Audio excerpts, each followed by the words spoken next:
deputado Nicolas Ferreira incluiu o vice-presidente Geraldo Alckmin como testemunha na ação movida no Supremo pela Procuradoria-Geral da República por ter chamado o presidente Lula de ladrão. A defesa de Nicolas alega que as falas do deputado, num evento da ONU, em novembro de 2023, estão preservadas pela imunidade parlamentar. Na ocasião, ele afirmou que Lula é um ladrão que deveria estar na prisão. Geraldo Alckmin foi incluído no processo para ser testemunha de Nicolas por ter adotado falas semelhantes no passado. Em 2017, antes de selar uma aliança política com o petista, Alckmin ligou Lula a vários crimes de corrupção. Os advogados de Nicolas Ferreira também argumentaram que no campo político é comum os ânimos exaltados e os excessos linguísticos.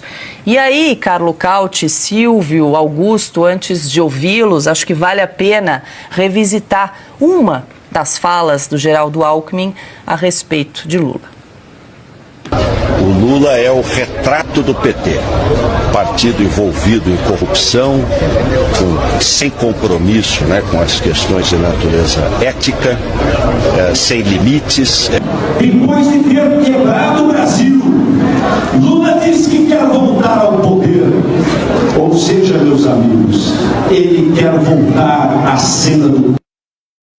Silvio Naval, interessante a estratégia aí da defesa do deputado Nicolas Ferreira, de arrolar como testemunha o então agora atual vice-presidente Geraldo Alckmin, porque falas não faltam aí para ele juntar nos autos e alegar, olha, eu chamei de ladrão, mas não sou o único. O vice-presidente que compõe a aliança política com Lula também já o chamou de corrupto várias vezes. Do ponto de vista jurídico, perfeita estratégia, mas o Geraldo Alckmin é um caso psiquiátrico. Ele é um caso para divã. É preciso de um psicólogo, de um psiquiatra, uma junta de terapeutas para entender o que aconteceu com um sujeito que dizia o que nós acabamos de mostrar. Tem vídeo, tem imagens. Aliás, ele era considerado até naquele PSDB antagonista do PT, quando a direita ainda não tinha uma figura como Jair Bolsonaro, como a direita não tinha líderes que hoje estão no Congresso Nacional e em alguns estados, naquela época votava-se no PSDB contra o PT. Foi assim em várias eleições. Tanto no governo Fernando Henrique quanto depois. O antagonista era sempre o candidato do PT. E Geraldo Alckmin foi, em 2006, quem disputou o segundo turno contra o Lula, por exemplo. Depois ele voltou a se candidatar num fiasco homérico. Mas ele era o antagonista, como Aécio Neves foi, como José Serra foi. Então, para explicar para alguém no futuro o que é que a Geraldo Alckmin fez com a biografia e como funcionou esse cavalo de pau na cabeça dele, só mesmo uma junta médica. Ele que é formado em medicina deve me entender quando eu digo isso. Porque é inadmissível hoje ele não só ter ido a Brasília na garupa de quem ele chamava de criminoso, ou seja, vou embarcar no camburão junto em direção ao Palácio do Planalto, como também chancelar um governo que comete atrocidades em cima de atrocidades. Estamos falando aqui sobre a agenda diplomática, por exemplo. E ele chancela. O que será que o Geraldo Alckmin, desse vídeo, dessa época, dessa foto, pensaria do Geraldo Alckmin hoje? Carlo Cauti, nossa audiência sempre muito atenta aqui no chat. O Lívio Cabral Júnior pergunta: quem está atrás do Alckmin? Nós aqui comentamos. Hoje o ministro Alexandre de Moraes, era secretário de Justiça. E ele concordava também, teve uma fulguração na via de Damasco também, se tornou um defensor ferrenho do PT, ou simplesmente ele está atuando algum papel, ainda deve explicar para o Brasil do porquê está nessa forma, atuando dessa forma como um dos pretorianos de um governo que não teria nenhuma base de sustentação política se não fosse por esses 9 ou 11, dependendo do momento, ministros pretorianos do STF que o mantém no poder. Então, assim, eu concordo com o Silvio, é um problema, evidentemente, tem que chamar a neuro, um problema psiquiátrico. Se o cara é o maior ladrão na história da humanidade, como é que você se candidata a ser seu vice numa eleição apenas 4 anos ou 6 anos depois desse vídeo? Temos algum problema físico, comprar neuronal, porque não se explica o negócio. Ou, evidentemente, tem alguma outra razão muito menos biológica, muito mais venal, vamos dizer assim, muito mais material, muito mais, ou a missão de poder, por exemplo.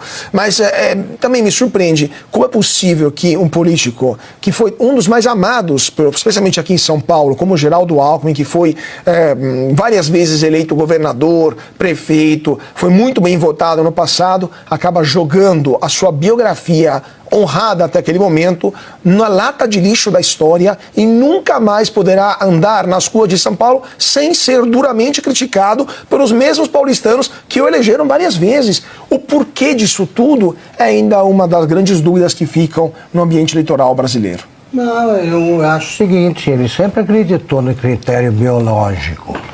O Mário Covas morreu, ele virou governador. O Lula, ele acha que vai morrer porque tem 7 anos mais que ele. É isso, e resolveu ser presidente a qualquer custo. A gente não conhecia o Geraldo Alckmin, aquele de trás era o fake. O Geraldo Alckmin, que quer ser presidente a qualquer preço, é o verdadeiro. Então me lembra a frase, que é a frase preferida do Milor Fernandes, que tem centenas de frases geniais. Como eu admiro as pessoas que eu conheço pouco. É o que se aplica ao Alckmin. Agora conhecemos melhor. Agora, o nosso ministro aí, com testemunha ocular e auditiva do que disse o Alckmin, também tem que ser chamado aí, pode ser arrolado.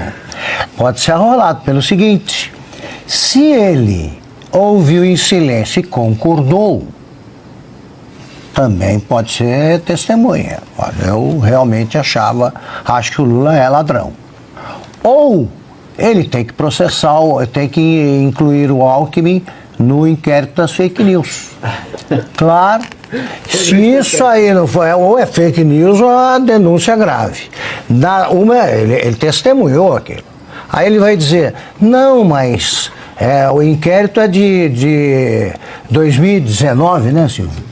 Sim. Das fake news. Sim, mas pela Constituição do Alexandre de Moraes, isso aí está em vídeo, portanto configura o flagrante perpétuo.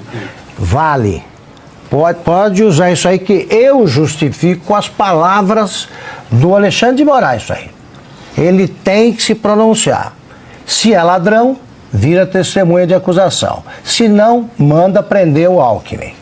Sempre lembrando que esse processo é completamente legal, né? Porque acho que o nosso público deve tem que se lembrar disso.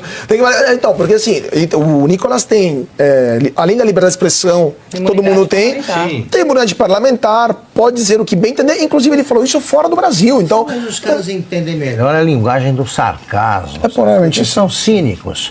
Então, eles têm que saber que o pessoal debocha deles.